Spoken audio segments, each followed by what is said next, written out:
ఈశ్వర్ తర్వాత నాకు ఇమ్మీడియట్గా వచ్చిన ఆఫర్ విష్ణు, మోహన్ బాబు గారు అబ్బాయి, పెద్ద అబ్బాయితో విష్ణు సినిమాలో యాక్టింగ్ చేయాలి.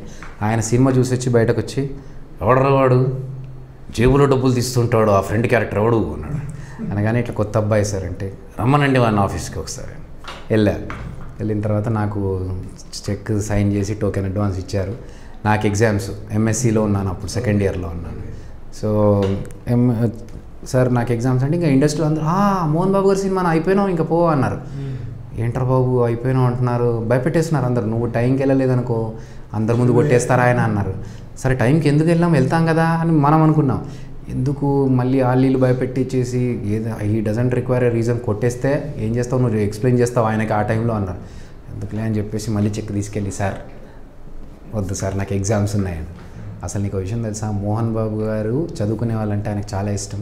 నువ్వు ఎంఎస్సి చదువుతున్నావు నీకు ఎగ్జామ్స్ ఉన్నాయంటే ఆయనే వదిలేస్తారు నిన్ను, ఎగ్జామ్స్ టైంలో డిస్టర్బ్ కూడా చేయరు. అట్లాంటిది నువ్వు సినిమా వద్దనుకోవడం కరెక్ట్ కాదు అన్నారు. అనేసరికి మళ్ళీ ఇంకొక థాట్ వచ్చింది, అరే he's giving so much priority to education, అట్లాంటి మంచి వ్యక్తి గురించి మనం ఎందుకు ఆయన పిలిచి మరీ ఇచ్చినప్పుడు మనం బలుపులాగా వదిలేసుకోవడం కరెక్ట్ కాదని చెప్పేసి I took that opportunity.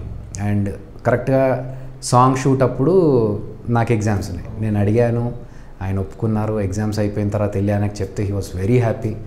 MSc first క్లాస్లో పాస్ అయ్యాను సార్ అని చెప్తే, ఏమయ్యా ఏంటి నీ ఫ్యూచర్ గోల్? సార్ ఇంకేం అనుకోలేదు సార్, మంచిగా ప్రిపేర్ అయ్యి మంచిగా అనుకో, ఓకే అయ్యా మనోజ్ చూడు మనోడు ఎంఎస్సిలో ఫస్ట్ క్లాస్ అంట, కంగ్రాచులేట్ హిమ్ అని చెప్పేసి వెళ్ళిపోయారు ఆయన. చాలా హ్యాపీ. అంటే ఒక వ్యక్తి గురించి ఆయన మన గురించి అంత పాజిటివ్గా మాట్లాడడం, that everyone is scared of him. ఆయన గురించి అందరూ భయపడుతున్న వ్యక్తి మనల్ని అంత ఇష్టపడడం, మన గురించి అలా చేయడం చాలా హ్యాపీగా అనిపించింది. సో నేను ఎంఎస్సిలో ఉన్నప్పుడు సినిమాలు వచ్చాయి.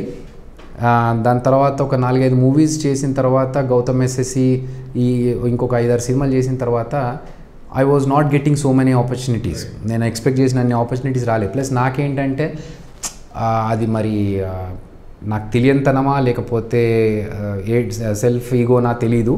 బట్ అరే మనం చేసాం కదా, 3 సినిమాలు పెద్ద సినిమాలు చేసాము, ఈశ్వర్ చేసాము, విష్ణు చేసాము, గౌతమ్ ఎస్ఎస్సి చేసాము, మనని ఎవరు పిలవట్లేదేంటి, మనం వెళ్ళి ఆఫీస్కి వెళ్ళి ఫోటోలు చూపిస్తే అయినా పిలుస్తారా, అట్లా వెళ్ళి అడిగితే కరెక్ట్ క్యారెక్టర్ పడుతుందో లేదో, వాళ్ళకి ఇంకా వచ్చాడులే కరెక్ట్గా ఈ టైంకి వచ్చాడు కాబట్టి ఏదో ఒకటి వేసి పక్కన పెట్టండి రా అనుకుంటారేమో, ఎందుకులే వాళ్ళని ఇబ్బంది పెట్టడం, వాళ్ళకి అనిపిస్తే వాళ్ళే పిలుస్తారు కదా అని చెప్పేసి ఐ డింట్ ఫాలో అప్ వాళ్ళతో, ఆఫీస్ వాళ్ళతో ఎక్కువ ఫాలో అప్ చేయలేదు. అక్కడ కొంచెం గ్యాప్ పెరిగింది. At that time I thought ఎందుకు నేను టైం వేస్ట్ చేసుకోవడము, ఈ లోపల జాబ్ చేసుకుంటే కనీసం ఫైనాన్షియల్గా కూడా సెటిల్ అవ్వచ్చు కదా, పేరెంట్స్ని కూడా హ్యాపీగా ఉంచాలి కదా, అది కూడా ఒక పాయింట్ కాబట్టి. So I went for software job. So జాబ్లో ఉన్నాను కాబట్టి సినిమాలకి నాకు గ్యాప్ వచ్చింది. బట్ ఆఫ్టర్ 1 year సినిమాల నుంచి జాబ్ చేస్తున్న 1 year తర్వాత I got an opportunity from ETV. అప్పుడు ప్యారలల్గా 2 చేస్తూ ఇన్ని రోజులు గడుపుకుంటూ వచ్చాను. Now I completely shifted towards my job. Like and subscribe Eagle Media Works.